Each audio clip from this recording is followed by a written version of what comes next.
Tá.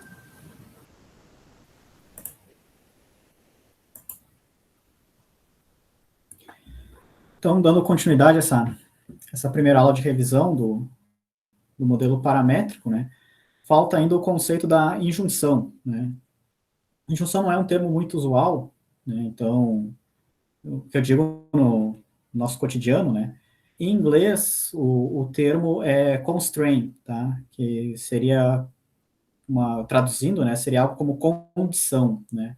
Então, o que é uma injunção, pelo menos no modelo paramétrico, né? Via de regra, é um valor que já foi ajustado previamente, tá? Ele não vai fazer parte desse ajustamento, porque ele já fez parte de um ajustamento anterior, tá? Então, só que não necessariamente, né? Uma injunção também pode ser uma condição, né? Então, pode ser tanto uma informação externa quanto uma condição, né? Que eu imponho ali aos meus parâmetros, tá? Então, por exemplo, nos correlatos, né? Ou no modelo combinado, enfim, eu posso ali fazer um modelo com equações de condição, né? Então, com injunções funcionais, né? Então, uma função que os parâmetros têm que respeitar. Mas, enfim, via de regra, então, uma injunção, ela não é nem observação e nem parâmetro, tá? Então, eu não vou nem medir ela lá em campo, e eu também não vou ajustar ela, né, como um parâmetro que eu não conheço, tá? Então, ela é uma informação externa que eu vou ter ali ao meu modelo, tá?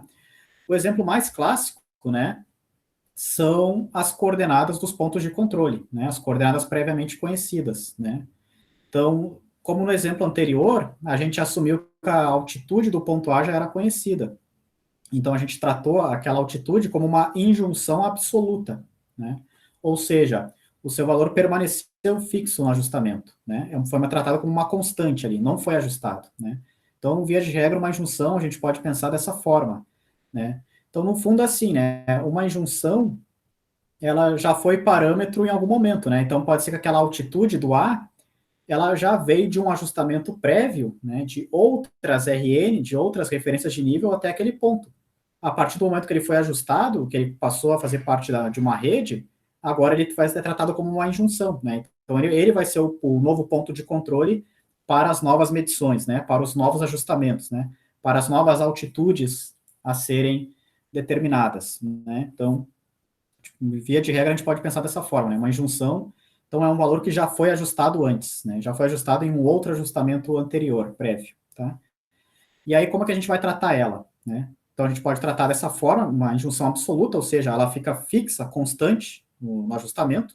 Então, a altitude, como no exemplo anterior, né? A altitude do ponto A não mudou, né? Permaneceu fixa, constante antes e após o ajustamento, uma constante. Mas a gente também pode tratar as injunções como relativas, né? O que é uma injunção relativa? Ela pode ser ajustada no modelo, tá? Não necessariamente ela vai ser ajustada, vai depender da qualidade das minhas medições, tá? Mas, via de regra, eu vou deixar ela livre, eu vou deixar ela solta no modelo para ser ajustada, né?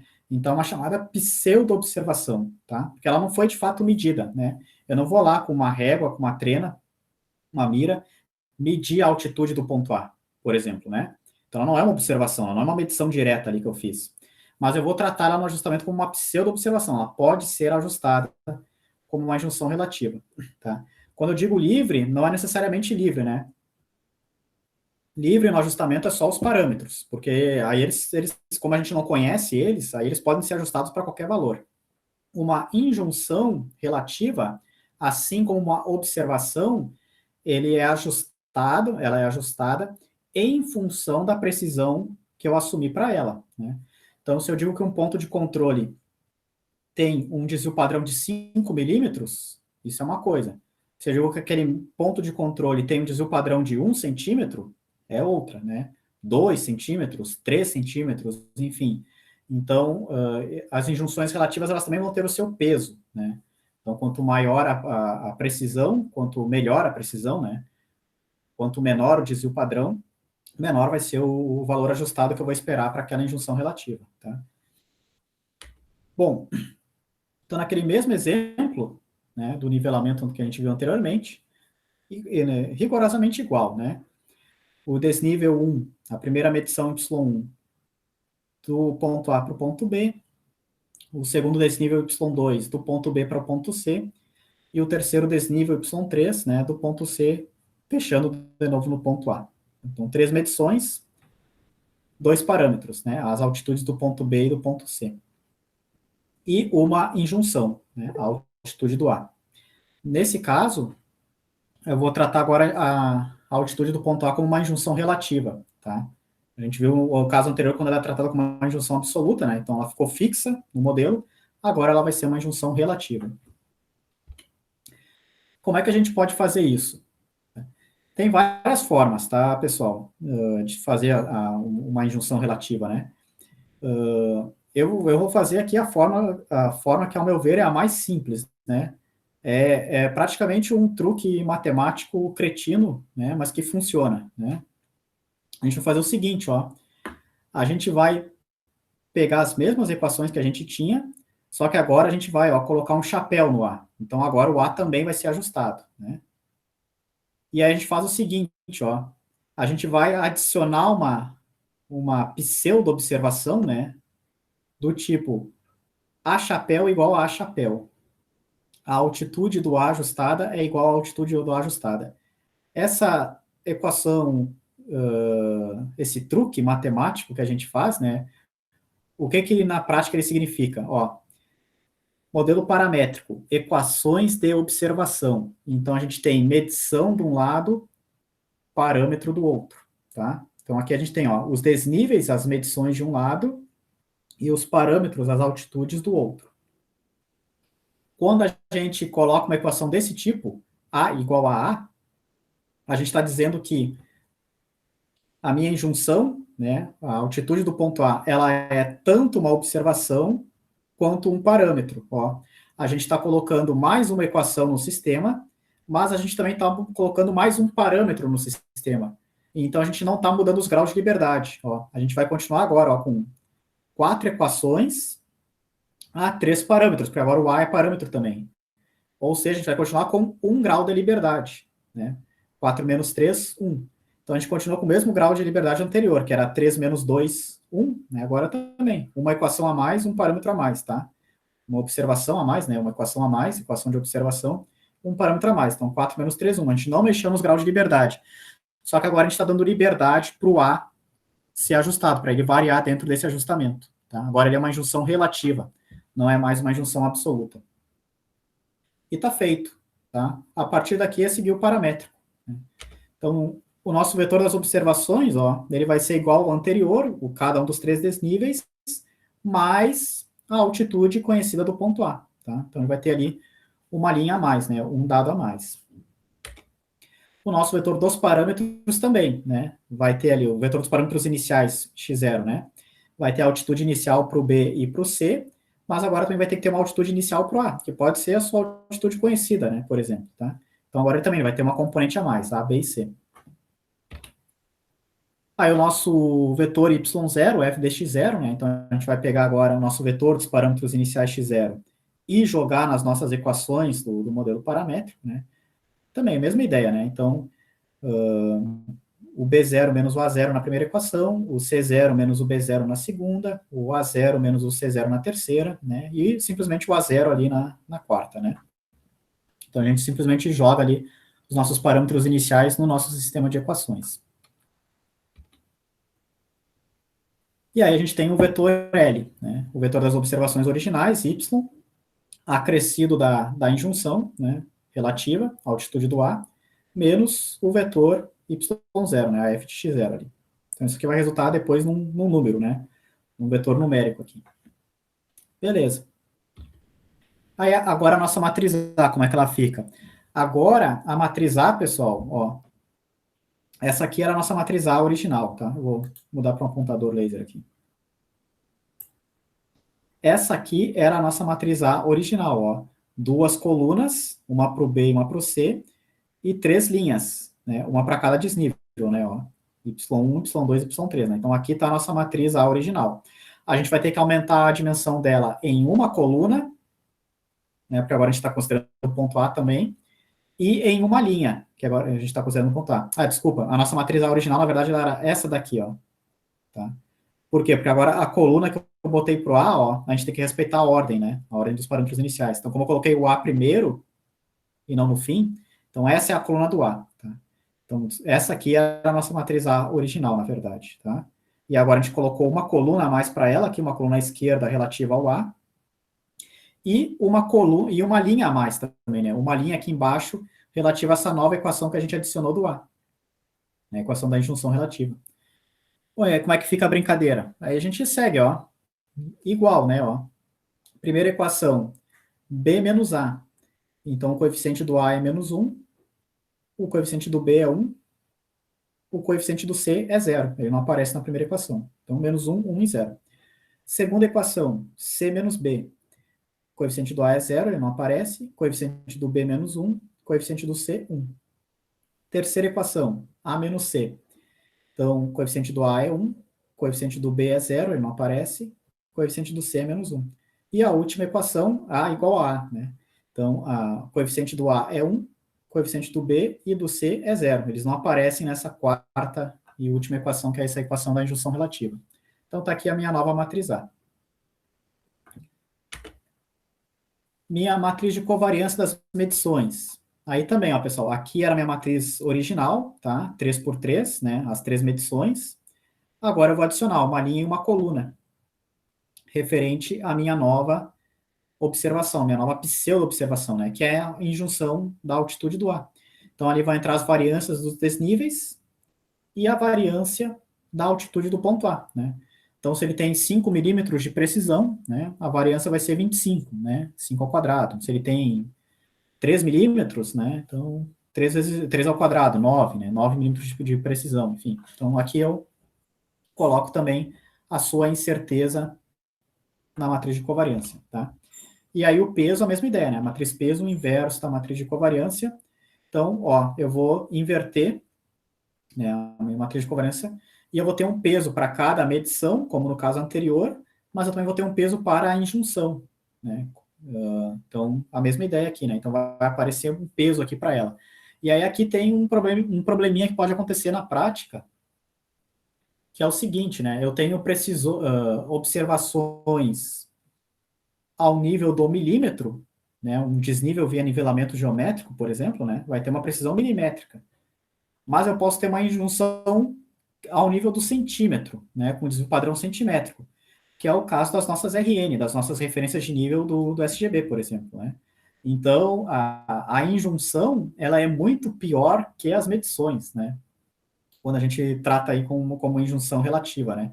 Então, a gente vai esperar uma correção maior na injunção, né, na altitude conhecida, porque ela tem uma incerteza centimétrica, do que nos próprios desníveis medidos, né, que tem ali uma incerteza milimétrica, né, via nivelamento geométrico de alta precisão. Né. Então, idealmente, né, a injunção tem que ter uma qualidade igual ou melhor às minhas medições, tá? Mas, obviamente, isso nem sempre ocorre, né? Bom, e aí, ó, como eu comentei, né, pessoal? Então, as fórmulas não mudam, ó. Então, a gente modificou a matriz A para esse caso, modificou a matriz peso para esse caso, modificou o nosso vetor L para esse caso, né? Mas a nossa solução geral é a mesma, ó. Então, aquela linha de comando que a gente já escreveu lá no Scilab, no MATLAB, enfim, é igual, né? Então, o vetor de correção aos parâmetros iniciais de x, essa expressão geral, tá? A transposto WA na menos 1, né, a transposto WL, esse produto matricial aqui. Bom, aí a gente vai ter, só que agora nesse caso, como a gente tem 3 parâmetros, ó, a gente vai ter as correções para as altitudes iniciais de B e C, mas também vai ter as correções para a altitude inicial do A, que é o próprio valor da sua altitude conhecida, né? Então aqui, ó, se esse primeiro elemento não for 0, significa que a gente está mexendo na altitude conhecida do ponto A, né? Ela vai ser ajustada, ela vai sofrer uma correção. Parâmetros ajustados, x chapéu, parâmetros iniciais, x0, mais o meu vetor de correção aos parâmetros iniciais de x chapéu. Né? Então, nesse caso, as altitudes iniciais, mais as respectivas correções que vieram do ajustamento, que vieram dessa solução geral do modelo paramétrico do ajustamento. Né? Então, novamente, né, se esse camarada é diferente de 0, eu vou mexer na minha altitude do ponto A. Tá? Ele vai sofrer um ajuste, né? Ela vai ser modificada. Não vai ser mais igual à altitude inicial. Vetor dos resíduos também, ó, mesma expressão sempre, A dx menos L, né? A dx chapéu menos L. Então, só que nesse caso eu vou ter 4 resíduos, né? Um para cada um dos 3 desníveis originais ali, né? Primeiro, segundo, terceiro, beleza. Mas eu também vou ter ali um resíduo para minha altitude do ponto A, né? Esse camarada vai ser igual a esse, né? Então, o primeiro elemento aqui do meu vetor dx vai ser igual ao meu último elemento do vetor v, né? Porque é a mesma equação aqui, né? A chapéu igual a chapéu, né? Então, enfim, a mesma correção que eu aplicar na altitude do A enquanto observação, né? Vai ser a mesma correção que eu vou aplicar na altitude do A enquanto parâmetro, né? Se eu entrar com a altitude conhecida dele aqui, né? No meu vetor x0. Enfim. Então, vou ter os resíduos, vou ter as correções aí, as minhas medições, né? As observações mais a minha pseudo-observação, que é a minha injunção relativa. E aí eu vou ter as observações ajustadas, né? As observações originais, mais os resíduos, mais as correções, né? Então, tanto para os 3 desníveis, né? Quanto para a minha altitude ajustada. Então, pergunto para vocês agora, né? Na prática, vale mais a pena eu usar uma injunção absoluta ou uma injunção relativa? O que vocês acham? Por que eu vou fazer um ajustamento com injunção absoluta ou por que eu vou fazer um ajustamento com injunção relativa? Qual que é a vantagem de cada um?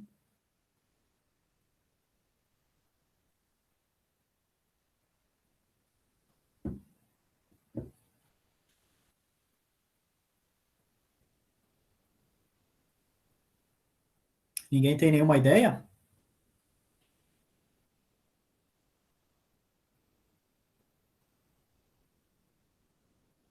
Bom, vocês ainda estão um pouco tímidos, né? Então, ó, a grosso modo, na injunção absoluta, os meus pontos de controle, os meus pontos conhecidos ficam fixos, né? Se eles estão fixos, isso significa que todo o erro das medições vai ser refletido nos resíduos das medições, né? Quando eu faço um ajustamento com injunção relativa, aí o meu próprio ponto de controle pode mudar, pode ser ajustado. Então, os erros que eu cometi nas medições vão ser refletidos nos resíduos das medições, mas também vão ser refletidos, né, na própria altitude ajustada ali no ponto de controle, tá? Então, via de regra, eu vou ter resíduos menores para as medições quando eu tenho injunção relativa, porque parte do erro vai para os pontos de controle, eles não estão mais fixos, né? Então, parte do erro vai para eles também, né? Parte do resíduo ali, né?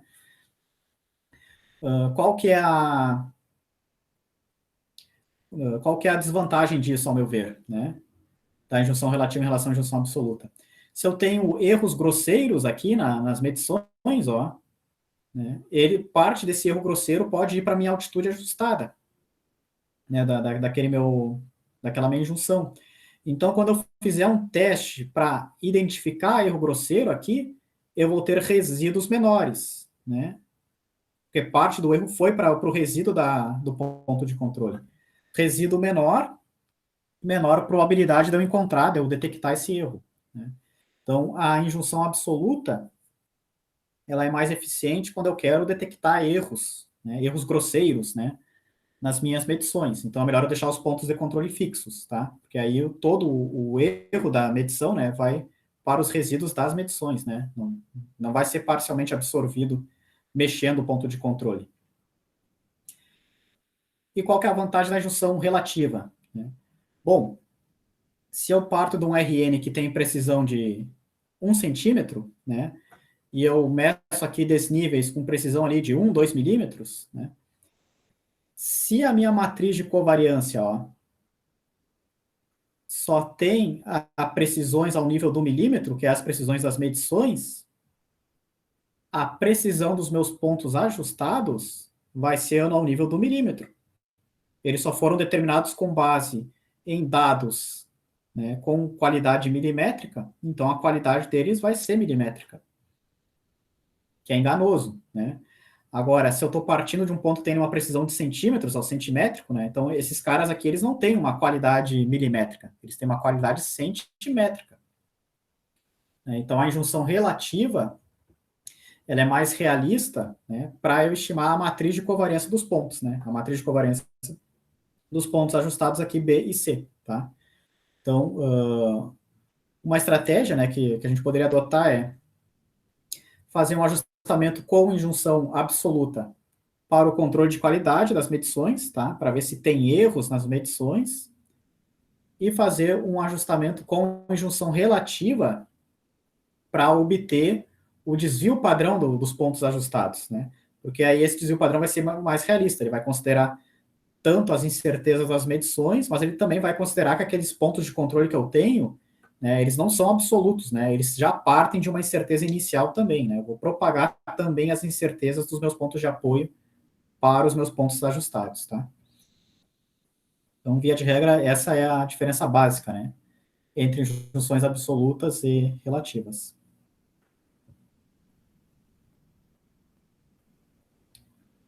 Tranquilo, pessoal?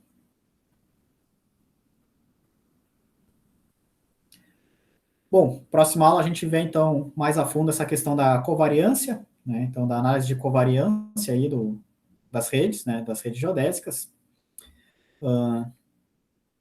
Vamos ver agora o nosso exemplo numérico, então.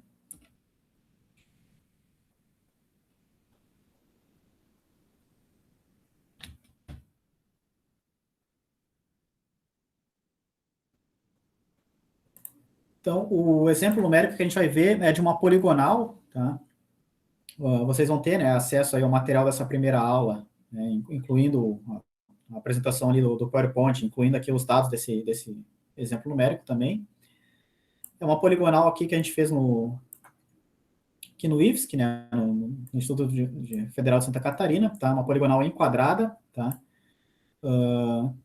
Do que consiste essa poligonal, né? Então, aqui é o nosso campus, tá? O nosso campus Florianópolis, aqui do nosso curso técnico de agrimensura. Né? Então, o nosso primeiro ponto de estação é esse ponto S003, aqui no gramado aqui do nosso campus, visando como ré um prisma 360 que a gente colocou lá no heliponto aqui da polícia no Morro da Cruz aqui, né?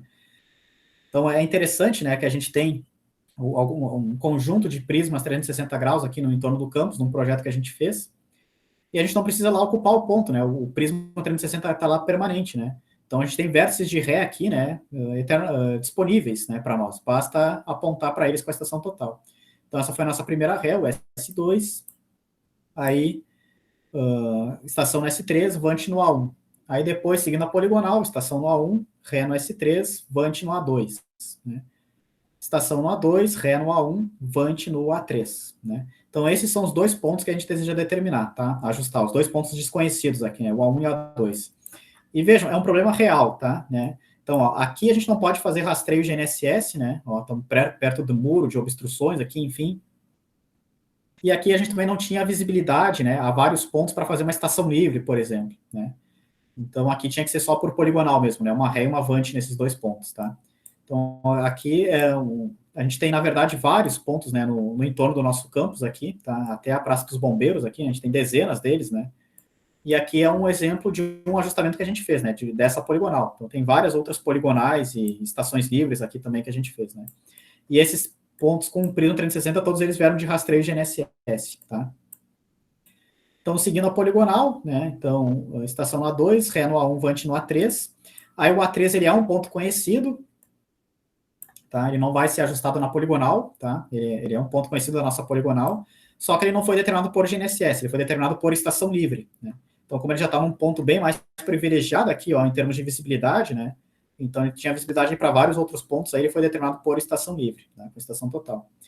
E aí, por fim, então, né, estação no A3, ré no A2, vante no S5, fechando essa nossa poligonal enquadrada. E o S5 é mais um ponto da nossa rede de prisma 360, né? Então, aqui no topo desse prédio aqui, né? A gente pediu autorização lá, né, para o síndico, enfim, subimos lá e fizemos a instalação. Então, mais um ponto que fica disponível para a nossa rede, né? Então, aqui é um exemplo de poligonal enquadrada com dados reais, né? Considerando aí as limitações, né, que a gente tem na vida prática real, né? Então, pontos com GNSS, né, um ponto com estação livre. Esse foi com o rastreio GNSS também, o S3. Aí aqui não dá para fazer nem estação livre e nem GNSS, aqui tem que ser com poligonal, né, enfim. E aí vamos fazer o ajustamento dessa poligonal por mínimos quadrados. Então, aqui é uma figurinha esquemática, né, dessa poligonal, né, então aqui é a primeira estação, S3, né, os dois vértices a serem ajustados, o A1 e o A2, né, a última estação, o A3, né, a primeira ré, o S2, e a última vante, né, o S5. Aqui tem fotinhos, né, dos pontos aí. Todos esses pontos têm as monografias disponíveis na página do nosso curso.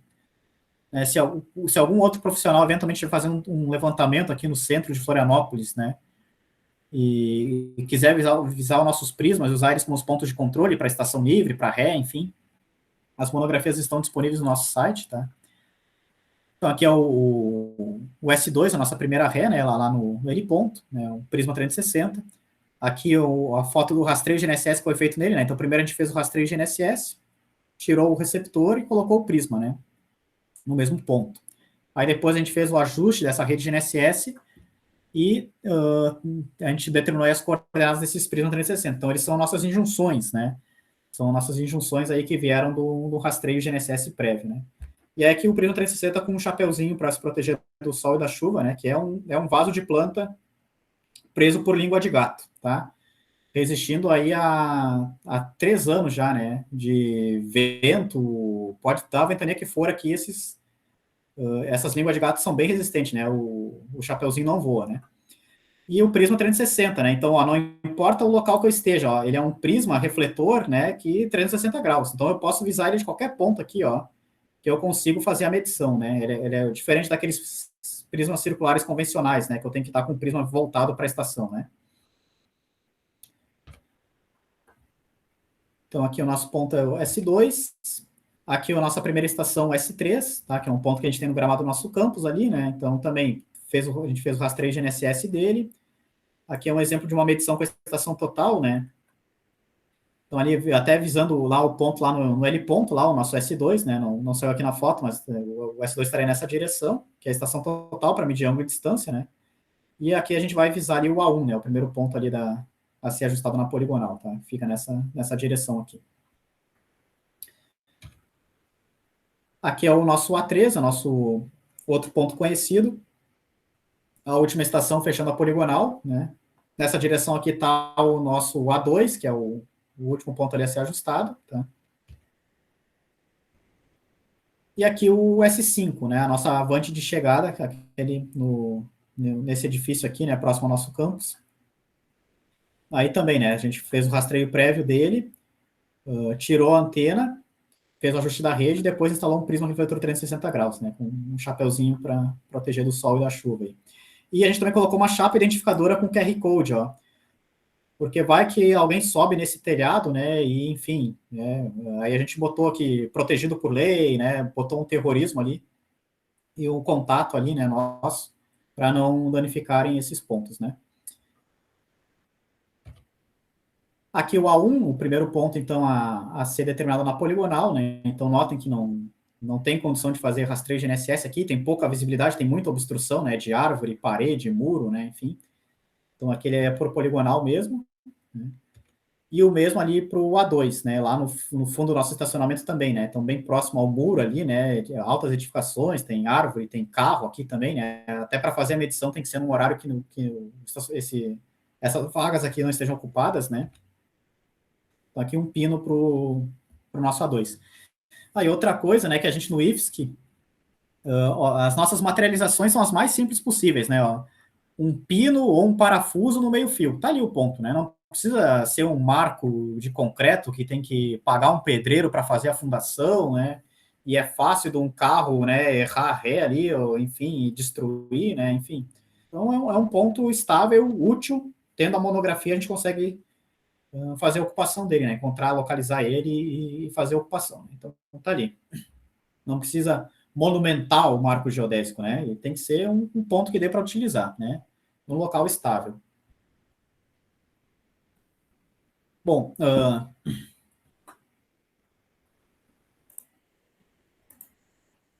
então nesse exemplo, o que a gente teve? a gente tem as coordenadas, né, XY, o TM, né, dos nossos 4 pontos conhecidos, né, o S2 no ali ponto, o S3 ali no gramado, o A3 ali na rua por estação livre e o S5 lá no prédio laranja, né, determinado por GNSS. Então a gente já tem as nossas coordenadas UTM de todos eles, tá, este, norte, x e y, com as respectivas precisões, né, que vieram desses levantamentos prévios que a gente fez, né. Para o S2, S3 e S5, para o ajuste da rede GNSS. Para o A3, para a estação livre, que a gente fez ali no A3 com estação total, né, medindo ângulos e distâncias. Então, precisões ao nível do milímetro aí para eles, né, 6, 5 milímetros, enfim, 4 milímetros, 3 milímetros. Então, nessa faixa aí. O que a gente mediu lá em campo? Poligonal, a gente mede ângulo e distância. Né? Então, a gente tem os ângulos, 4 ângulos irradiados, né, ó, vamos até voltar aqui na figurinha. A gente tem esse primeiro ângulo irradiado, né, com a estação S3, esse outro ângulo irradiado, né, na estação no A1, né, então aqui no S3, Ré no S2, Vante no A1, né, esse ângulo irradiado. Daí no A1, Ré no S3, Vante no A2, né, esse ângulo irradiado. Daí no A2, Ré no A1, Vante no A3, esse ângulo irradiado. Por fim, no A3, Ré no A2, Vante no S5, mais esse ângulo irradiado. Então nós temos esses ângulos irradiados, bem como as distâncias, né, do S3 para o A1, né, do A1 para o S3 como Ré, né, daí do A1 para o A2, do A2 para o A1, do A2 para o A3 e do A3 para o A2. Tá? A gente não tem distâncias do S3 para o S2, nem do A3 para o S5. Porque, embora a estação total tenha medido essas distâncias, né, como eles são pontos de controle, tá, a gente em geral, a gente não mede distância entre pontos de controle, né, não faz muito sentido isso. Então, a gente trabalhou apenas com os ângulos, né, o S5 e o S2 são apenas para orientação aqui, né, eles vão nos dar os ângulos, né. Claro, se nós fôssemos fazer uma poligonal enquadrada convencional, a gente ia precisar dessa distância para calcular o erro de fechamento angular e linear, né? Mas aí não é MMQ, não é método dos mínimos quadrados, né? É compensação de erros, né? Calcula o erro de fechamento angular, distribui. Calcula o erro de fechamento linear, distribui, né? Como a gente está fazendo por MMQ, não é necessário, tá, pessoal? Um outro critério, né? É uma outra solução mais rigorosa. Então, a gente não mediu essa última distância aqui também, tá? Qualquer dúvida, né, vocês podem perguntar aí. Então, nós temos esses ângulos irradiados, né, e essas distâncias, né. Então, do S3 para o A1, do A1 para o S3, obviamente deveriam ser iguais, né, não vão ser pelos erros, né, de cada medição. Do A1 para o A2, do A2 para o A1, idem, né. Depois ali do A2 para o A3, do A3 para o A2, né. Então, aí são as distâncias com as respectivas precisões também, né, e os ângulos irradiados, né, com as suas respectivas precisões, tá? Então, nesse caso, ó, quem são as nossas injunções? Nós temos 1, 2, 3, 4, 5, 6, 7, 8. 8 injunções, que são as coordenadas UTM dos nossos 4 pontos conhecidos da poligonal. Né? O S2, o S3, o A3 e o S5. Quantas observações nós temos? Nós temos, ó, 4 ângulos mais 6 distâncias. Né? Então, nós temos 10 observações ao todo. São os ângulos irradiados e as distâncias medidas. Tá? Detalhe, pessoal. Essas distâncias já estão em UTM, tá? Então, a gente está trabalhando com um sistema UTM, coordenadas UTM, né? Distâncias UTM também, né? Então, a gente pegou aquela distância horizontal em campo e converteu para a distância UTM, né? Já. E o ângulo? O ângulo a gente não precisa se preocupar, né? Se a gente for considerar que a projeção UTM é uma projeção conforme, né? Ela preserva ângulos, né? Como nossas distâncias são na ordem de centenas de metros, enfim, né? Então não é necessário fazer reduções angulares, né? Nesse caso. Então a gente não precisa se preocupar. O ângulo lá lido em campo é o ângulo que vai ser ajustado mesmo, pelo fato da projeção TM ser conforme, né? E pelo fato das distâncias não serem muito elevadas, né? Na ordem aí de centenas de metros. E quem são os nossos parâmetros? Ó, nesse caso a gente tem 4 parâmetros. As coordenadas UTM do A1 e do A2, né? X e Y ou oeste e norte, tá? Então, a gente tem 4 parâmetros aqui a ser ajustados, né? O x e o y do A1 e o x e o y do A2. Tá? Precisamos de coordenadas iniciais, tá? Para esses pontos. Então, aqui a gente já tem coordenadas iniciais, tá? O UTM para o A1 e para o A2. Confesso que não lembro como essas coordenadas iniciais foram determinadas, mas pode ser até mesmo via Google Earth, tá, pessoal? Dependendo da qualidade da imagem no Google Earth, né, um bom zoom ali no local do ponto, né, se eu sei exatamente onde é o local do ponto, já pode ser suficiente ali para um chute inicial ali para o ajustamento, tá? Tem que ser um valor relativamente próximo, né, a coordenada inicial tem que ser relativamente próxima da coordenada ajustada, tá? Não pode ser um chute muito fora, né? Senão o ajustamento não converge, né? Então, não há convergência ali, enfim. Mas dependendo da situação, até mesmo, dependendo da qualidade da imagem do Google Earth, né? Até mesmo um zoom ali no Google Earth resolve. Poderia ser também, bom, eu descarrego isso num software comercial, né? Um GeoOffice da vida, por exemplo, processo a poligonal lá, né? Não é mínimos quadrados, não é MMQ. Mas as coordenadas que ele me der, eu uso como chute inicial para o meu ajustamento mais rigoroso aí, né? Pelo MMQ, tá? Então, enfim. Temos aqui 4 parâmetros com as suas coordenadas iniciais. Quantos graus de liberdade nós temos aqui? Ó, são 10 observações a 4 incógnitas. Né? 4 ângulos mais 6 distâncias, 10 medidas, 4 incógnitas, coordenadas x, y dos dois pontos a serem ajustados. Né? Então, 10 menos 4, 6. Temos 6 graus de liberdade. Né? É mais do que suficiente para fazermos o nosso ajustamento. Né? E temos 8 injunções, né? Ao todo aí que são as coordenadas dos pontos de controle. Aqui, só para mostrar para vocês, né, que equações nós teríamos nesse problema. Então, para a distância, a gente tem a equação da distância, que é o Pitágoras, né? Ó, a distância plana, né, no plano TM, no caso, né, entre os dois pontos, vale a diferença da coordenada x desses pontos ao quadrado, mais a diferença da coordenada y desses pontos ao quadrado, né? É a Pitágoras, né? É a hipotenusa ali, é a diagonal ali, né? Da resultante. Aí, nesse caso, é um modelo não linear, ó, claramente não linear, né? Tem uma raiz quadrada, tem termos quadráticos aqui, enfim. Aí a nossa matriz A, né? Ela não vai ser mais os coeficientes da equação, ela vai ser as derivadas dessa equação, né? Então, aqui a gente tem as derivadas de uma equação de distância em relação a cada um dos 4 termos, né? Coordenada x do ponto J, né? Coordenada x do ponto I, coordenada y do ponto J, coordenada y do ponto I. Vocês precisam saber essas derivadas de cor? Não, não precisam, né? Então, enfim, quem não teve uma sólida formação em cálculo, né, e não, enfim, não tem o domínio aí das derivadas, não tem problema, tá, pessoal? Último caso, trabalha com modelo linear, trabalha com rede de nivelamento, trabalha com rede de GNSS, se quiser fugir dessas derivadas, né? Mas isso aqui é conhecido, né, pessoal? Tá? O ajustamento é usado há décadas, né? Então, essas derivadas são conhecidas também, né? Quem tiver interesse, eu tenho ali uma lista de derivadas para os principais problemas, né? Com o conteúdo de ajustamento 1. Vocês podem consultar lá também, né? Que isso aqui não é não é nada desesperador, né? E o mesmo para o ângulo, né? Um ângulo vai ser uma diferença de azimuths, né? Então, aqui a gente tem a equação de um azimuth, tá? É uma arquitangente, né? Mais análise do quadrante. E nós temos as derivadas, né? Dessa equação de azimuth, em relação a cada um dos 4 termos que a gente precisa, né? As coordenadas x e y do ponto J, né? E as coordenadas x e y do ponto I, né? Para aquele azimuth. E aí o ângulo vai ser uma diferença dos dois azimuths, né? Enfim, daí a gente teria que pegar as derivadas para os dois casos aqui. Né? Enfim, ficaria um pouquinho complexo ali de montar.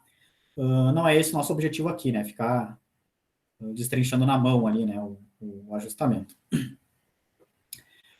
Mas, enfim, essas seriam as derivadas do nosso problema. Né? Então, equações de ângulo, né? Que é uma subtração de dois azimuths, e equações de distância, né? Distâncias horizontais aí entre dois pontos. Tudo isso no plano de projeção TM, tá?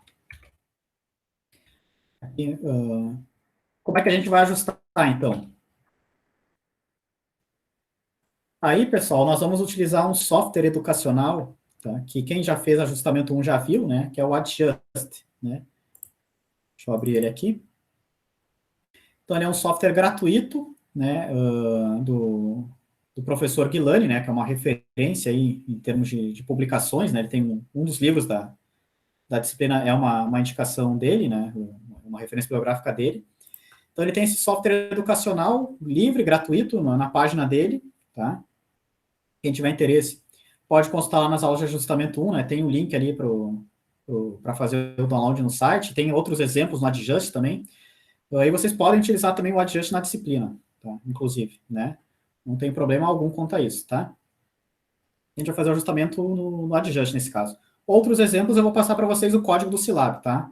Então, em outras aulas aí, tem ajustamentos que eu fiz no Scilab, por exemplo, eu vou passar para vocês também o código no Scilab. Vocês podem utilizar o Scilab, podem utilizar o MATLAB, podem utilizar o Adjust, podem utilizar a calculadora HP 48, 49, pode utilizar Excel, né? Pode utilizar o que for, né? Pode utilizar uma linguagem de programação, né? Pode fazer em Python, por exemplo, enfim, né? Como preferirem, tá? No Adjust é bem simples, né? Porque a gente basicamente entra com os dados e ele já tem o ajustamento implementado, né? Então a gente vai ali é como num software comercial, a gente vai apertar o botão e já vai ter o resultado ali, tá? Então, como é que funciona o Adjust, né? Rapidamente aqui, para esse exemplo de rede horizontal, né? A primeira linha é o título do projeto, tem que ter um título aqui na primeira linha, né? Então, poligonal interna do IFSC, por exemplo. Aí, na segunda linha, nós colocamos uma sequência de números, tá? O primeiro número é o número de distâncias, nesse caso 6. O segundo é o número de ângulos, nesse caso 4. O terceiro é o número de azimutes, nesse caso 0. A gente não observou azimute, né? A gente só trabalhou com ângulos. O quarto número é o número de pontos de controle, nesse caso são 4, né? 2 na partida, 2 na chegada, né? Da poligonal enquadrada. E o último número é o número total de vértices da poligonal, que são 6, né? Os nossos 4 conhecidos, mais os 2 que a gente quer ajustar, tá? Aí na sequência, o que a gente tem que colocar, ó? A gente tem que colocar os pontos de controle, então, identificador, coordenada UTM, este ou X, né? Coordenada UTM norte ou Y, enfim. Desvio padrão da coordenada X, desvio padrão da coordenada Y. E segue o baile, né? Então, o S2, o S3, o A3 e o S5, as nossas 4 junções, né? Então, coordenada identificador do ponto, coordenada este, coordenada norte, desvio padrão da coordenada este, desvio padrão da coordenada norte. Depois, os pontos que a gente quer ajustar, que nesse caso é o A1 e o A2, identificador do ponto, coordenada inicial oeste, coordenada inicial norte. Enfim, né? Como ele é um ponto a ser ajustado, a gente não tem desvio padrão para essas coordenadas, né? A gente vai determinar elas no ajustamento, né? Então aqui a gente só entra com o valor inicial, tá? Aí depois a gente coloca na sequência as distâncias medidas, tá? E aí, olhem, pelo identificador do ponto é que ele vai saber, ó. Então aqui, ó, pessoal, deixa eu ver um exemplo aqui, ó. S3 espaço A1. Então ele sabe que teve uma distância com a estação no S3 visando o A1. E aí o valor da distância, 121.529, e o valor do desvio padrão, 2 milímetros, né? 0,002 em metros. Depois, ó, A1, S3. Então, ele sabe que também teve uma distância com a estação no A1 visando o S3. E aí é o valor da distância e o desvio padrão. Segue o baile, né? Então, aqui a gente entra com todas as distâncias. Por fim, os ângulos. Como é que funciona a lógica dos ângulos? Ó, Ré, estação, Vant, tá? Essa é a lógica do adjust. Então, aqui a gente sabe que esse primeiro ângulo, ó, a Ré era o S2, a estação era o S3 e a Vant era o A1. O valor do ângulo em graus, minutos e segundos, 246 graus, 25 minutos e 53 segundos. Desvio padrão do ângulo, 7,8 segundos. Tá? O mesmo para os demais, né? Ré, estação, Vant, valor do ângulo em graus, minutos e segundos. E, por fim, o desvio padrão do ângulo em segundos de arco. Tá? Fechou. Está pronto o arquivinho para ser ajustado. Tá? Aí, a gente vai agora em programas, tá? Programs, ajustamento por mínimos quadrados, né? Least Squares Adjustment, ajustamento horizontal, né? Que é uma rede horizontal, né? Horizontal Adjustment. Tem algumas opções aqui, tá? Essas opções aqui são mais do controle de qualidade, tá? A gente não vai ver no primeiro momento aqui, eu vou ignorar, porque depois a gente vai ter aula sobre isso. Aqui a gente tem essas opções, ó, pessoal. Adjust Control. Se a gente selecionar isso, a gente faz injunção relativa. Se a gente não marcar isso, a gente não está ajustando os pontos de controle. Ou seja, a gente está fazendo injunção absoluta. Vamos fazer os dois casos, tá? Primeiro, injunção absoluta. Então, a gente deixa essa opção não selecionada. Essa opção, na verdade, nem deveria, né? Ao meu ver, nem deveria ter, né? ajustar os erros de observação. Sim, né? Se a gente quer ajustar, a gente quer ajustar os erros de observação, né? Então, essa opção sempre vai ser selecionada. Tá? E aqui tem a opção para calcular as elipses de erros dos pontos, tá? A gente vai ver em detalhes o que é uma elipse de erros de um ponto, né? Na aula que vem, na próxima aula, mas eu já vou marcar essa opção para a gente ver como é que fica, tá? Standard elipse, elipse padrão. Aqui. Beleza. Ok. Aí ele vai pedir o arquivo, tá? Com os dados que a gente ajustou. Para ajustar, desculpa, né? No caso, é esse arquivinho aqui que a gente já criou, né? Ele já abriu aqui no diretório certinho. Se não tivesse aberto no diretório, é só procurar no diretório que vocês salvaram lá, né? Então, esses arquivos de entrada, ó, eles têm essa extensão, .adat, tá? Que é dado no adjust, né? Adat, tá? Então, o poligonal ifs que é adat. Então, a gente pode criar um arquivinho novo aqui, enfim, colocar os dados e depois salvar, né? Vai ficar nessa extensão adat. Beleza, vamos executar. Tá aí, né? Já ajustou. Deixa eu mostrar aqui, né? Então, ele mostra as distâncias, os ângulos, né? Nesse caso, não teve azimuths, né? A gente pode brincar com as cores aqui, né? Então, as elipses de erros ali, vou colocar em vermelho, tá? A gente pode aumentar aqui o exagero visual delas, né? Botar um exagero visual de 10.000. Então, claro, né, pessoal? Aqui a gente tem distâncias de dezenas, centenas de metros, né? Então, e a elipse de erros, em geral, fica no milímetro, no centímetro, né? Então, a gente tem que colocar um exagero visual aqui para a gente ver, né? Agora, eu botei aqui um de 10.000. Tá? Ó, injunção absoluta, ó, ele considerou que o S2 não tem erro nenhum, o S3 não tem erro nenhum, o A3 não tem erro nenhum e o S5 não tem erro nenhum. Resultou nessas elipses de erros, ó, para o 1 e para o A2, né? Só em função das observações, tá?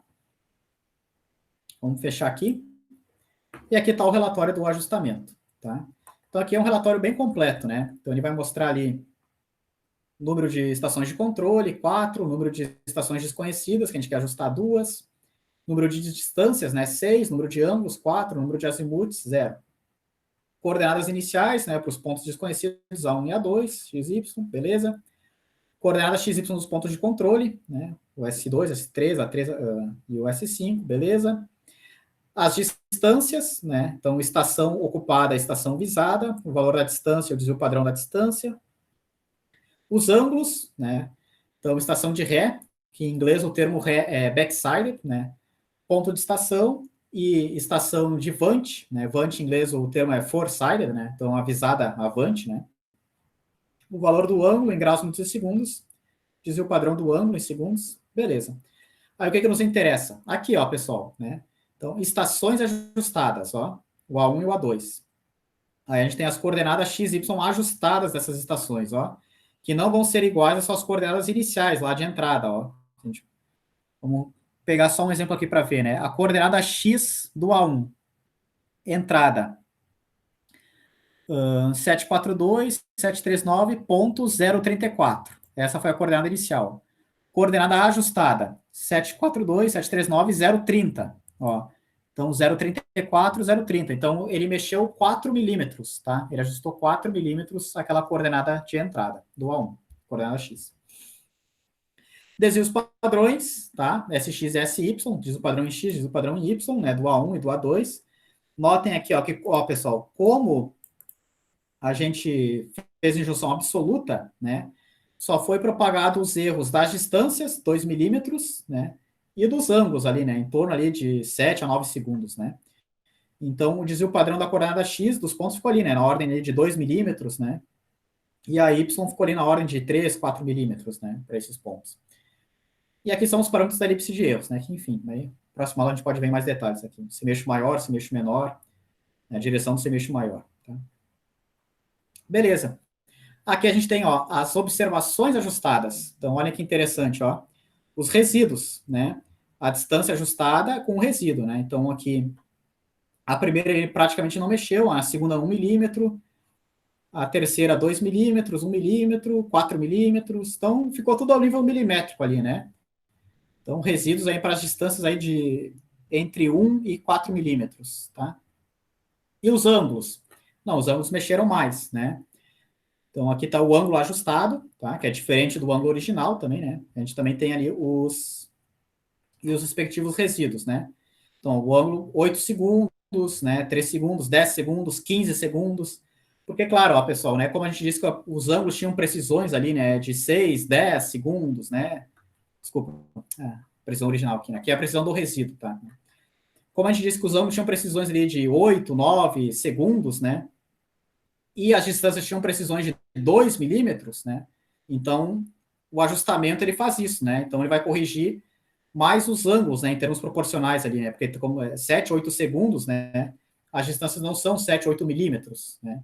Então, o resíduo da distância ficou ali, de 1 a 4 milímetros, tá? Porque a precisão delas é 2 milímetros, né? Já os resíduos dos ângulos, não, né? Como ele é de 7 a 9 segundos, enfim, aí a gente teve resíduos maiores para os ângulos, né? De até 10 segundos, tá?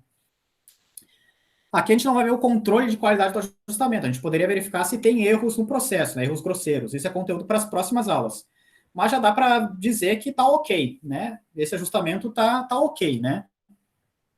Por que já dá para dizer isso? Bom, porque a gente está dizendo que as precisões das distâncias são 2 milímetros e os resíduos estão ali entre 2 e 4 milímetros. Então, estão dentro do esperado.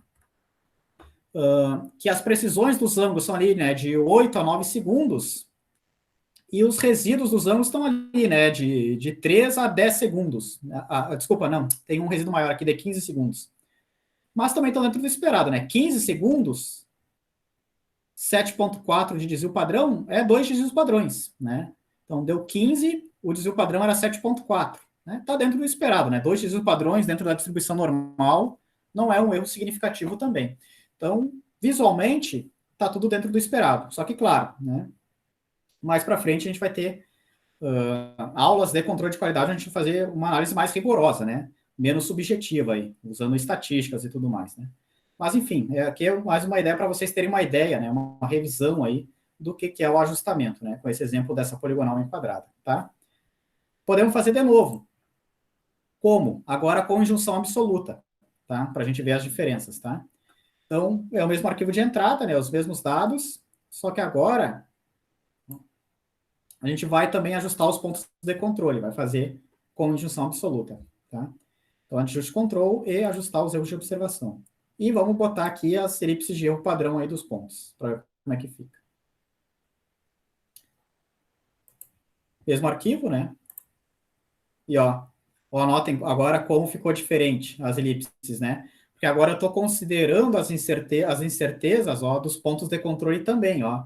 Então, aquelas elipses com exagero visual 10.000, ó, elas estão bem maiores agora, né? Tanto para o A1 quanto para o A2, né? Eu já deixei salvo aqui as figuras para comparação, deixa eu abrir aqui.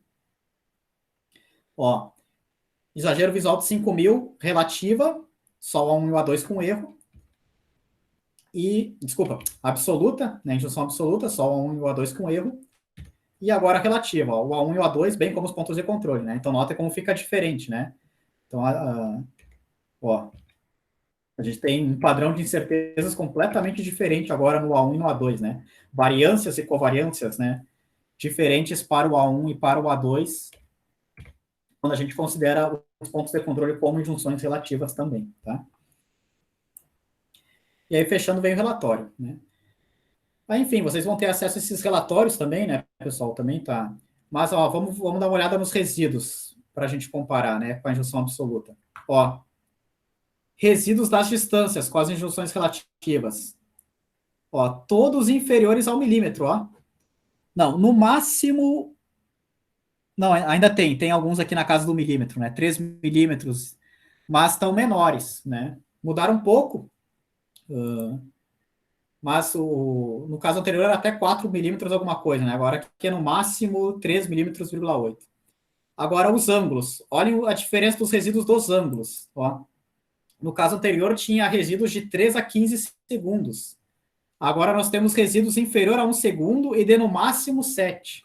Né? Então aconteceu justamente aquilo que eu tinha comentado. Né? Com injunção relativa, os erros das observações são propagados para os resíduos das observações, né? Ângulos e distâncias, mas também para as coordenadas dos pontos de controle, para as nossas injunções. Então, os nossos resíduos ficam menores. Ó. Olhando os resíduos das observações, eles ficam menores. Ó. Se a gente for comparar as coordenadas dos pontos de controle, ó, ajustadas, né, elas vão mudar também. né? Então, por exemplo, vamos ver só o primeiro caso aqui, o S2, tá? O final ali era 110, né? Tá, o S2 não mudou, beleza.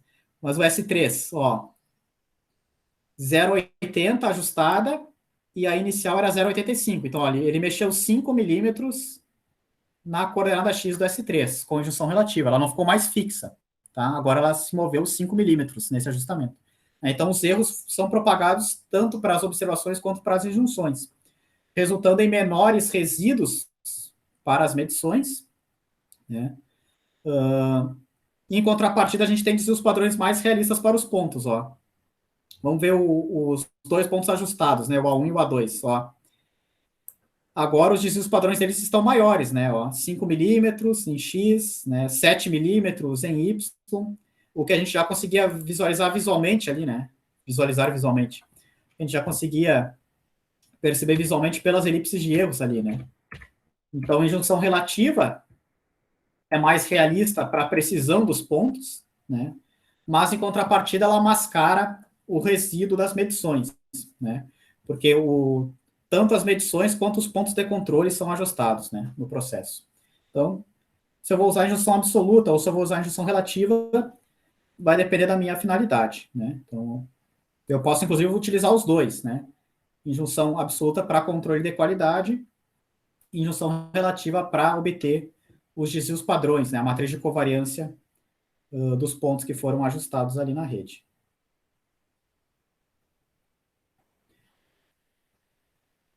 Bom, de forma resumida, é isso, né? Depois vocês vão ter acesso a todos esses arquivos aí, né, no nosso Drive. Dúvidas, pessoal? Comentários, considerações?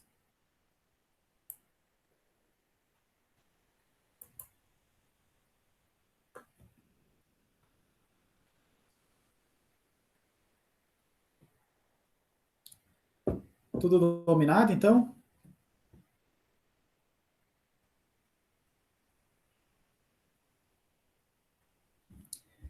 Bom, vou... Ah, pode falar, Eliel, pode falar. Ah, não, eu não apertei aqui errado, professor. Eu tinha Sem perguntado a querer. respeito da RBMC, eu acho que você não viu a pergunta, mas eu acho que é isso mesmo. Ela é tipo, ela pode ser as duas injunções, né? Ou ela é uma injunção relativa? Ah, agora que eu vi, tem pergunta no chat, né?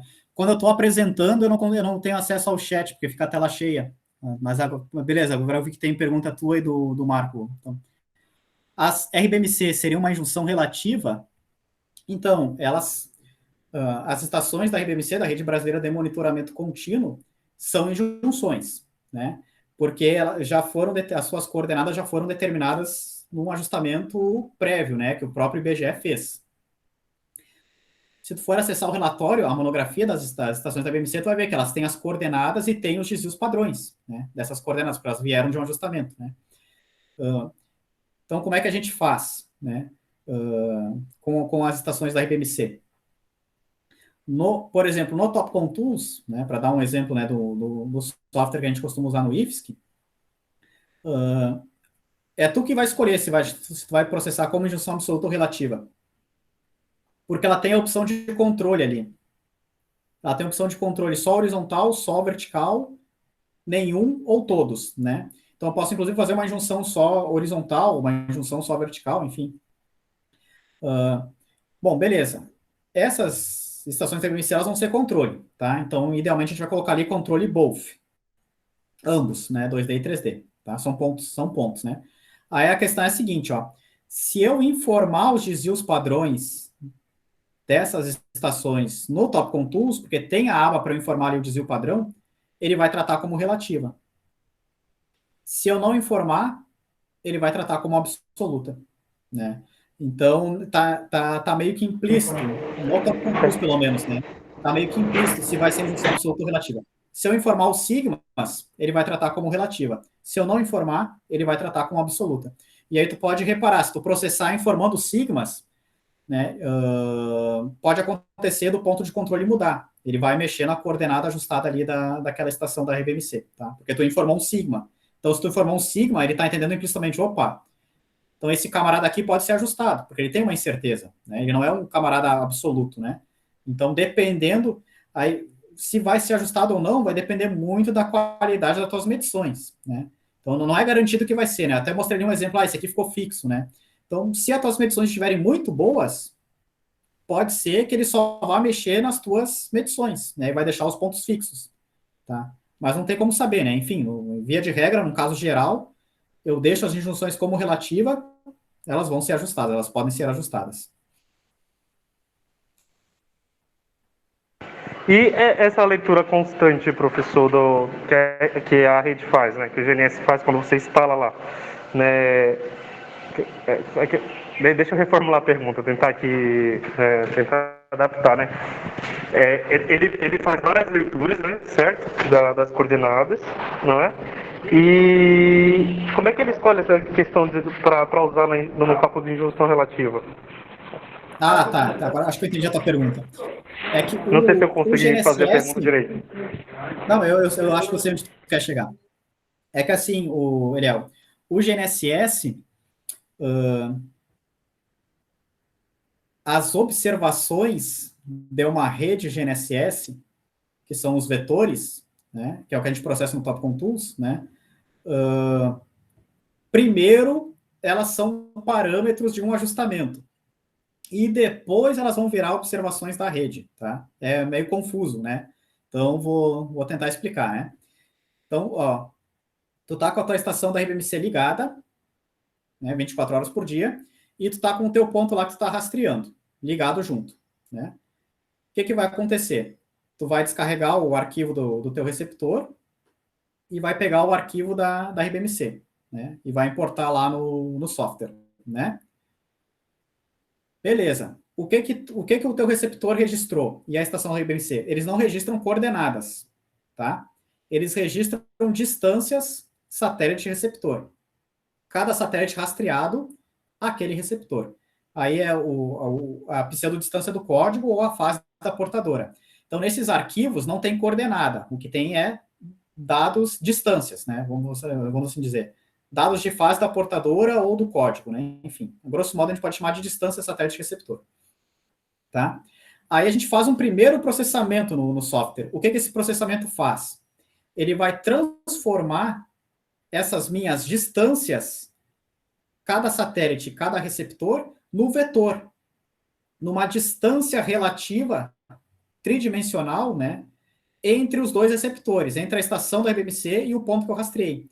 Tá? É o chamado vetor ou linha base. Então, quando a gente manda processar, o que o software faz é isso. Aí ele vai me dar o seguinte, ó, ele vai me dar a distância entre os dois receptores em cada um dos três eixos, né? Um posicionamento tridimensional, ele vai me dar uma distância em X, uma em Y e uma em Z. Ele vai dar as três componentes da linha base 3D, tridimensional, tá? Com as respectivas variâncias e covariâncias, né? Então, como esse vetor foi determinado com os dois receptores ligados ao mesmo tempo, rastreando os mesmos satélites, como ele fez um ajustamento ali, né, para achar esse vetor, essa linha base, ele vai ter tanto as componentes do vetor, né, as distâncias relativas entre os dois receptores, vamos chamar de base rover, né, a RBMC como base, o que eu quero rover. Vai ter tanto essas componentes x, y, z, quanto as variâncias e covariâncias delas, que vieram desse primeiro ajustamento. Beleza. Só que se eu só tenho uma base, um rover, eu não tenho ajustamento. Eu só tenho um vetor. Agora, vamos supor que a gente tivesse dois receptores em campo e uma estação da RBMC. Aí a gente pode pensar exatamente da mesma forma, ó. Uma base, dois rovers e três vetores. Ó. Agora a gente pode pensar que a gente consegue ter um ajustamento, consegue ter um erro de fechamento aqui. Inclusive, a rede GNSS, ela é uma rede de nivelamento 3D, né? O modelo matemático dela é linear igual, né? Só que ao invés da gente só ter um desnível, né? A gente vai ter uma diferença de coordenadas em x, y, z. Aqui a gente só tem diferença de coordenadas em z, na altitude. No GNSS a gente tem nos três eixos, tá? Aí, beleza. Aí eu tenho os três vetores, aí eles vão ser as minhas observações, tá? Aí é eles que eu vou ajustar como observação quando eu mandar o software ajustar. E quem que é a injunção? Aí a injunção é as coordenadas conhecidas da RBMC, tá? Então, aquelas coordenadas que vieram da monografia oficial, né?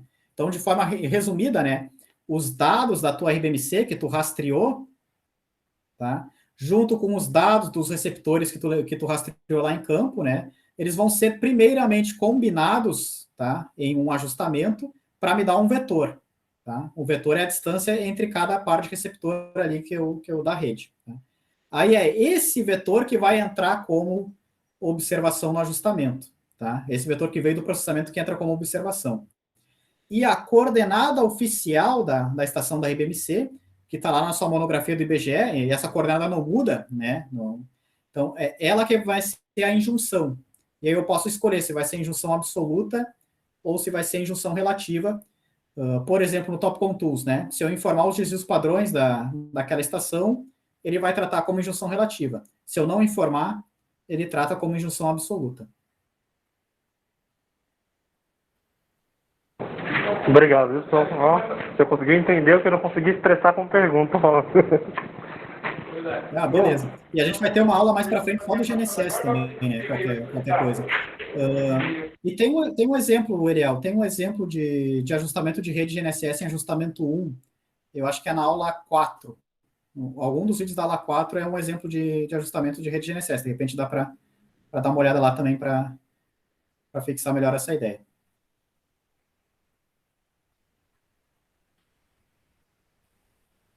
Tá.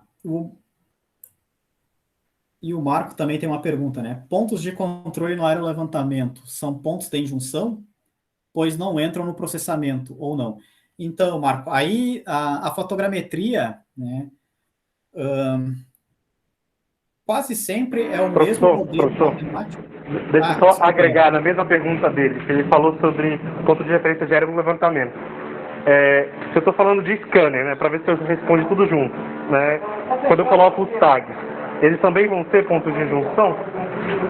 Ele seria um plano de controle que nem o aerolevantamento, quando eu distribuo aqueles tagzinhos, né, que eu vou escanear. Não sei se você consegue fazer um bem bolado para explicar junto. Isso, mesma ideia. Na fotogrametria em específico, muitas vezes é o mesmo modelo. Até aqui eu vou fazer uma autocrítica, né? A fotogrametria convencional, que foi a que eu estudei lá na graduação, que não tem nada a ver com essa fotogrametria dos Vant de hoje em dia, né? Porque quem é da fotogrametria mesmo, né, talvez já esteja usando outros modelos matemáticos aí, que não as equações de colinearidade, né, e coplanaridade, enfim. Mas pelo menos como eu aprendi lá, e que ainda funciona para fotogrametria convencional, né, com câmera fotogramétrica e tal, né, não é essa do drone aí, que tu processa num software de computação gráfica, né, mas enfim, geralmente era o mesmo modelo matemático, né, que é as equações de colinearidade, e aí depende do problema, né, então se eu tenho as coordenadas do estante lá da tomada das fotografias com GNSS, e eu tenho um sensor inercial, aí os chamados parâmetros de orientação exterior podem ser conhecidos, senão eles fazem parte do ajustamento. Né? Aí eu se eu estou trabalhando com a colinearidade, as fotocoordenadas, as coordenadas medidas na tela são observações, né? Se eu estou fazendo uma transformação do sistema para o outro, aí elas podem ser ali, podem ser os elementos, os coeficientes da matriz A, enfim. Aí depende do teu problema, né? Se é orientação exterior, se é orientação interior, se é triangulação, se é restituição. Mas, via de regra, os pontos que eu coletei lá em campo, né, os pontos de apoio que eu coletei lá em campo com o GNSS na fotogrametria, ou, no caso do laser, né, aqueles alvos pré-sinalizados, né, que eu também já conheço, né, e que vão ser escaneados, sim, eles são pontos de controle, consequentemente, eles vão ser injunções, tá? Então, vão ser injunções no meu ajustamento.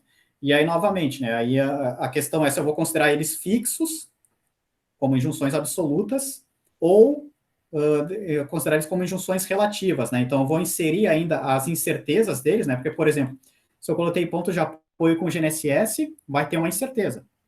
Né? Então, eu posso, inclusive, tratar como injunção relativa, né? Ao invés de tratar como injunção absoluta no modelo. Mas, via de regra, assim, tudo que é ponto de controle que a gente coletou previamente, que a gente vai usar coordenadas de referência, né? Eles são injunções, né? Aí a grande questão é se a gente vai tratar como injunção absoluta ou relativa, né? Mas na fotogrametria é um pouco mais complexo, porque eu posso ter injunções que não os pontos de controle coletados em campo, né? Pode ser, por exemplo, as próprias coordenadas coletadas no voo com receptor GNSS na aeronave, pode ser os ângulos de atitude de capa φ determinados por um sensor inercial, podem ser os parâmetros de calibração da câmera, né, ali, de distância focal. Eu posso tratar a distância focal como injeção relativa, por exemplo, né? Posso usar o valor que veio do certificado de calibração com a incerteza, e eu não vou tratar a distância focal como fixa, né? Eu vou tratar como uma injeção relativa. Enfim, daí a fotogrametria é um mundo à parte, né? Mas, via de regra, né, de forma sucinta aí, sim, tudo que é ponto de controle que a gente coleta previamente, né, que a gente vai usar como ponto de referência ali no nosso problema, seja geodésia, seja fotogrametria, seja laser scanner, é injunção, né? Então, e aí pode ser injunção absoluta ou relativa no modelo paramétrico.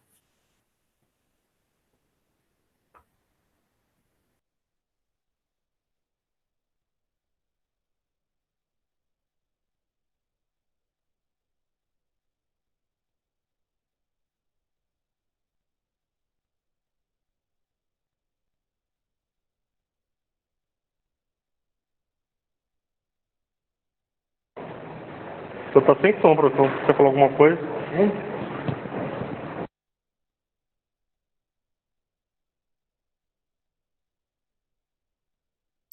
Teu áudio não tá funcionando, Evandro. Tá desligado o seu microfone. Beleza, obrigado. Não, tá só perguntando se alguém tem mais alguma dúvida ou consideração.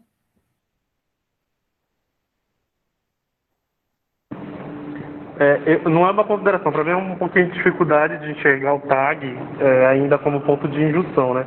Eu não sei porque eu fico muito amarrado, porque quando você está trabalhando com base de GNSS, você tem parâmetros, né? Eu esqueci agora, você tem onde tem a tabela de coordenadas, toda vez eu me esqueço o nome, é uma monografia, né? A questão, quando você está, eu trabalho um pouquinho com scanner, né? Quando você está processando ali, o que a gente faz? A gente pega as cenas, né, que pegue de diversos pontos do tag, não é? Então, apesar de eu não ter uma monografia, né, eu tenho aqui, o ponto ali que eu coloquei na parede, por exemplo, fiquei ali, fixei esse tag, né? Eu posso considerar ele, mesmo assim, como um ponto de injunção confiável, no ponto de vista técnico, né? Quero a sua visão técnica. Porque isso a gente já faz normalmente no campo, não é?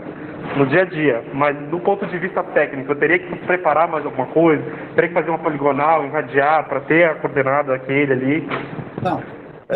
Aí assim, Eliel, esses alvos pré-sinalizados, vocês usam para juntar uma nuvem, um escaneamento no outro, né? De diferentes posições do scanner, né? Isso. Tem duas formas que a gente trabalha com scanner, né? Uma, quando geralmente a gente faz escaneia as pontes, os viadutos, que acho que eu já lhe falei, que nós implantamos o ponto, né? Rastreamos com o GNSS, não é? Fazemos a poligonal, pegamos os tags, certo? E daí calculamos as coordenadas. Esse é um ponto. Eu vou ter as coordenadas dos tags, aí tudo bem. Mas existe um outro tipo, que é quando a gente vai escanear, por exemplo, apartamento, que eu não vou ocupar com GNSS.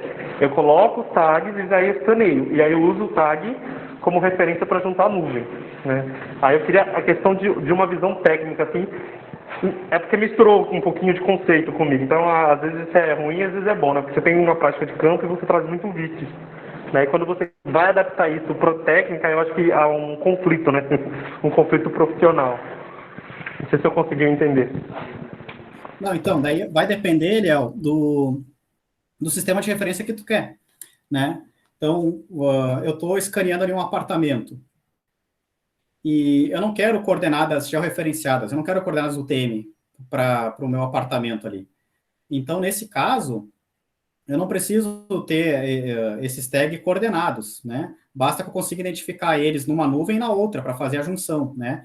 É que, nesse caso, geralmente, né, quando eu quero transformar uma nuvem de pontos para outra, eu vou usar um modelo que é uma chamada transformação afim ou isogonal, né? Vou utilizar uma transformação geométrica, né?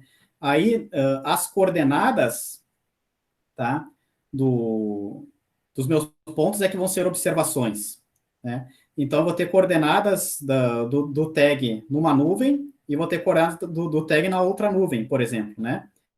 Então, uma das nuvens eu ajusto. Daí as suas coordenadas vão ser observações. A outra eu uso como referência, aí vão ser injunções, tá? Vão ser os coeficientes da matriz A. E os parâmetros são os parâmetros de transformação de uma nuvem para outra, que vai ser rotação, escala, translação, né? A gente até vai ver um exemplo nessa disciplina nesse sentido. E tem ajustamento 1, tem uma aula de exemplo de transformação isogonal também.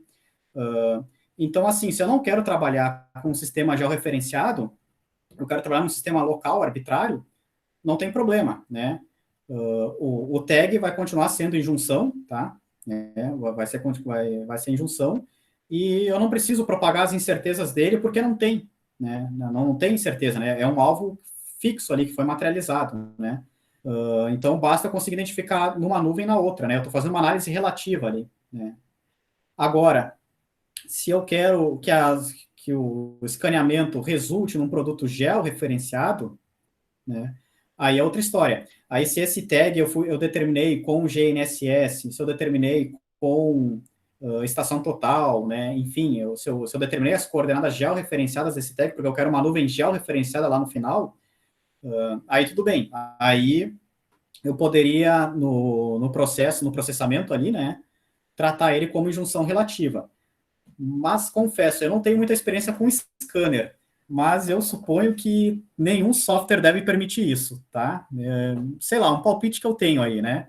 Eu acho que os softwares de processamento aí não devem ter essa opção, né? Para eu inserir a incerteza do tag e ele fazer uma injunção relativa, né? Eu suponho que todos os softwares devem trabalhar eles como injunções absolutas mesmo, né? Mas eles são injunções, tá? Independente se o software me permite processar como relativa ou não, eles são injunções. E se eu não estou trabalhando num sistema georreferenciado, aí não tem problema falar injunção absoluta ou relativa, tá? Como é um sistema relativo ali, local, né? Enfim, tanto faz, tá? Essa discussão só faria sentido no caso do georreferenciado, né? Que aí é um referencial externo, né? E aí eu tenho um sistema de referência externo. E aí tudo bem, aí eu vou usar pontos com GNSS, pontos com estação total, que vão acabar propagando incertezas, né, para a posição georreferenciada dos tags, né. Aí eles poderiam ser processados como injunções relativas, tá? Mas suponho eu, né, que os softwares nem devem permitir essa opção no processamento.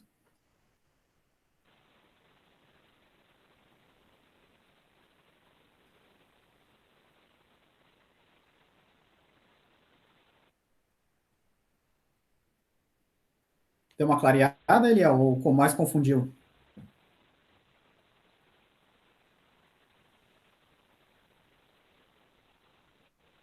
Acho que agora é tu que tá com o... O senhor tá me ouvindo? Não tô lhe ouvindo. Oi. Não sei se vai tá bom o áudio aí. Aqui, respondendo a questão, a gente não tem a opção de você pôr, né, as incertezas do tag. Né? Na verdade, o que a gente calcula ali e processa o GNSS, processa as poligonais, e os tags, eles viram pontos irradiados, não é? Então, acho que seria aqui que a gente faz no Cine, né? No caso da nuvem de pontos. Nós colocamos a coordenada calculada do ponto de irradiação. Acho que seria até abrir os olhos, talvez seja até legal estudar isso um pouco, desenvolver algo para considerar uma incerteza do tag, né? Não sei se acho que surgiu até uma ideia exatamente. Aqui. Isso aí, Eliel. Essa área do laser não é bem a minha área, né? A minha área é mais redes geodésicas, né? Então, assim, imagino que já existam trabalhos nesse sentido, né? Não vou dizer que ninguém nunca no mundo teve essa ideia, né? Mas é um tema de pesquisa, né? É uma possibilidade. Depois dá para pesquisar trabalhos aí que o pessoal faz, né? Pesquisar artigos no tema e ver como é que o pessoal considera essa questão, né? Mas certamente é um tema de pesquisa, né? Porque via de regra, né? Suponho eu, né? Os softwares não devam ir tão a fundo, né? Nessa questão da propagação de erros, né? E nuvens de pontos num sistema local, né? Eu quero ter o apartamento escaneado para abrir no computador e olhar. Isso é uma coisa, né? Uma nuvem de pontos georreferenciada, né? Não, que eu quero ter a coordenada georreferenciada ali da estrutura é outra completamente diferente. É um problema bem mais complexo, né? E certamente é um tema de pesquisa aí que dá para avançar, né? Com essa propagação de erros aí, né? De todo o processo, né? Então, eu peguei 2 pontos com GNSS, aí agora eu instalei a estação num, dei ré no outro e lancei o tag como irradiado, né? Então, esse tag ele já vai ter incertezas que vieram do GNSS, mais as incertezas que vieram da medição com a estação total, né? Então, a incerteza dele não é nula, né? E a incerteza dele vai afetar o restante da nuvem, porque ele é um ponto de referência da nuvem. Então, lá no final, né, idealmente eu deveria propagar todas as incertezas que ocorrem no processo, né? Para eu poder chegar lá no final e dizer, não, a minha nuvem tem uma qualidade tal, né? De tantos centímetros, tantos milímetros, enfim. E os softwares comerciais, né, certamente devem pecar um pouquinho nesse aspecto. Então, é um tema de pesquisa, assim, que dá para ir atrás aí, ver o que o pessoal já fez, né, na literatura, e o que dá para fazer também daí para frente. Valeu, obrigado, Edson.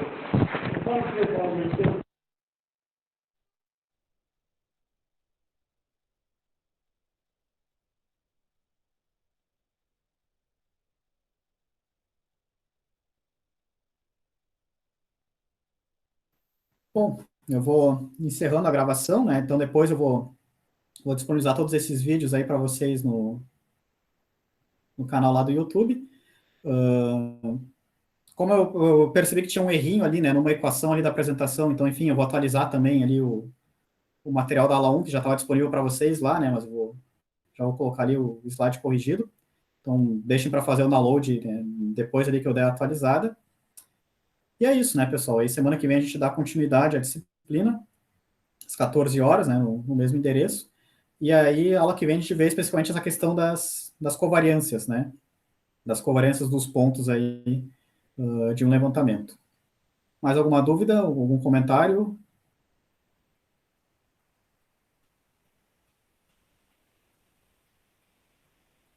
Então, boa semana a todos. E qualquer coisa, vocês também podem mandar e-mail, né? Podem mandar algum e-mail se tiverem alguma dúvida ao longo dessa semana. E até semana que vem.